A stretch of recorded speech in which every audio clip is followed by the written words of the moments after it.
Hey guys, मेरा नाम है हर्षल और आप देख रहे हो पावर एंड क्राइम। आज का केस बहुत ही इंटरेस्टिंग है। ये 2011 से है और इस केस का नाम है the Bhanwari Devi case. Bhanwari Devi Bishnoi community के एक फैमिली में पैदा हुई थी। ये बहुत ही एक नॉर्मल फैमिली था जिसमें कोई वेल्थ या पॉलिटिकल इन्फ्लुएंस और पावर कुछ भी नहीं था। और अलेजेडली इनकी शादी बहुत ही यंग एज में हो गई थी, जो राजस्थान में बहुत ही नॉर्मल है। इनकी शादी में कोई प्रॉब्लम्स नहीं था, बहुत ही हेल्थी और हैप्पी मैरिज था इनका। और इस मैरिज से इनके 3 बच्चे भी थे। और भानवारी देवी का करियर था, बेसिकली वो एक मिडवाइफ नर्स थी एक रूरल लोकल हेल्थ सेंटर में, जो जोधपुर डिस्ट्रिक्ट में आता था राजस्थान में, एक विलेज के पास जो था जलीवाड़ा विलेज। और कहानी यहाँ से शुरू होती है। बट आगे बढ़ने से पहले मैं आपको ये बोलना चाहता हूँ कि ये 2 नाम याद रखो।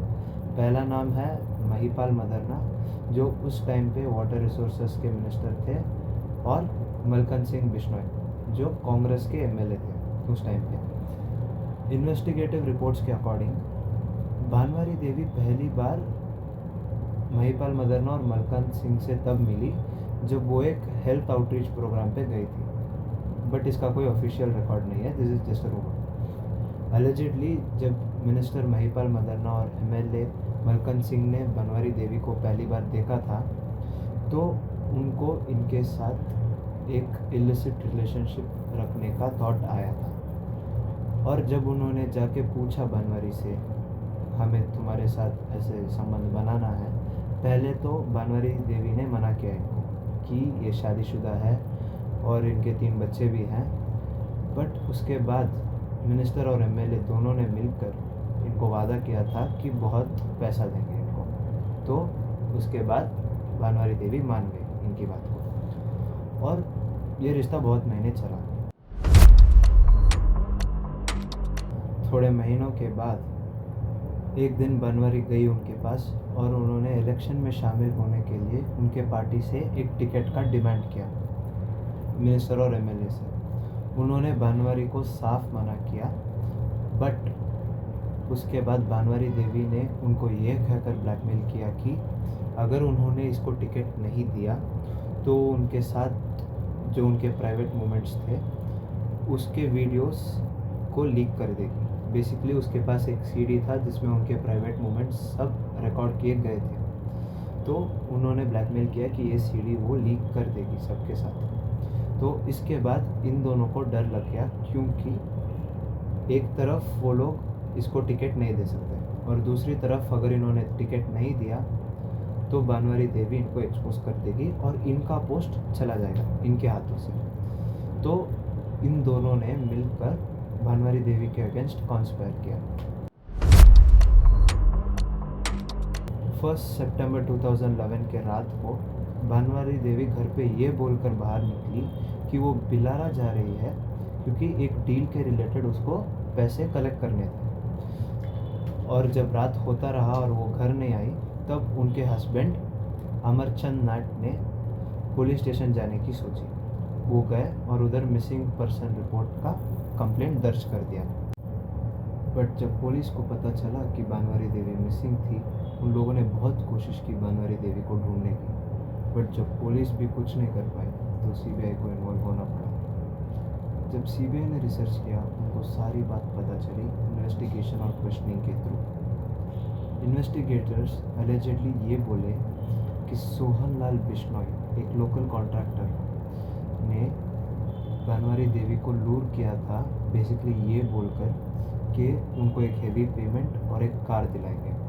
ये कहकर भानवारी देवी को एक महिंद्रा बोलेरो में बिठाया गया था। इसके अलावा कार के अंदर 2 और मर्द थे, एक था बालदेव और दूसरा था शाहबुद्दीन, जो उधर का एक वेरी वेल नोन क्रिमिनल था। गाड़ी में Bhanwari Devi was held against her own will जब इन लोगों ने उसको अबडक्ट किया था। वो थोड़ी देर में डर कर चिल्लाने लगी, बट उन्होंने भानवारी देवी को निकलने नहीं दिया। एक अबैंडन्ड प्लेस में रीच होने के बाद तीनों ने मिलकर उसका गला दबा के स्ट्रैंगल करके उसकी जान ले ली। भानवरी देवी को मारने के बाद इन तीनों ने मिलकर भानवरी देवी के बॉडी को एक दूसरे क्रिमिनल गैंग लीडर के हाथ में दे दिया, जिसका नाम था बिश्नोई। बिश्नोई ने पहले इसकी बॉडी ली और उसको पूरी जला दी।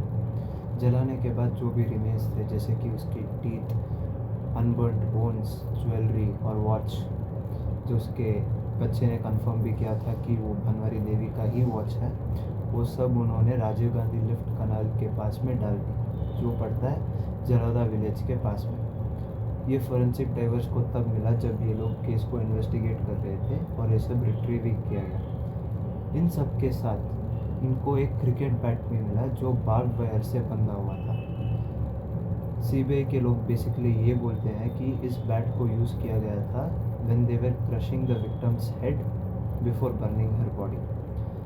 सीआईडी ने भानवरी देवी के पति अमरचंद को भी कस्टडी में लिया था, क्योंकि वो क्वेश्चनिंग के टाइम पे कोऑपरेट नहीं कर रहा था और उसके एक्शंस और उसके आंसर्स जो भी थे सब सस्पिशियस थे। सीआईडी ने ऑफिशियली ये भी हाई कोर्ट को बोला कि भानवरी देवी मिसिंग नहीं थी, बट उसका कत्ल हो चुका था। इस सब के बाद मिनिस्टर और एमएलए दोनों को पार्टी से रिमूव किया गया और उनको अरेस्ट भी किया गया and they were charged with conspiracy and murder. फिलहाल तो 15 साल के बाद भी इस केस में फाइनल वर्डिक्ट अभी तक सुनाया गया नहीं है और ये केस आज यही ख़त्म होता है। Thank you for watching. See you guys in the next video. Bye, take care.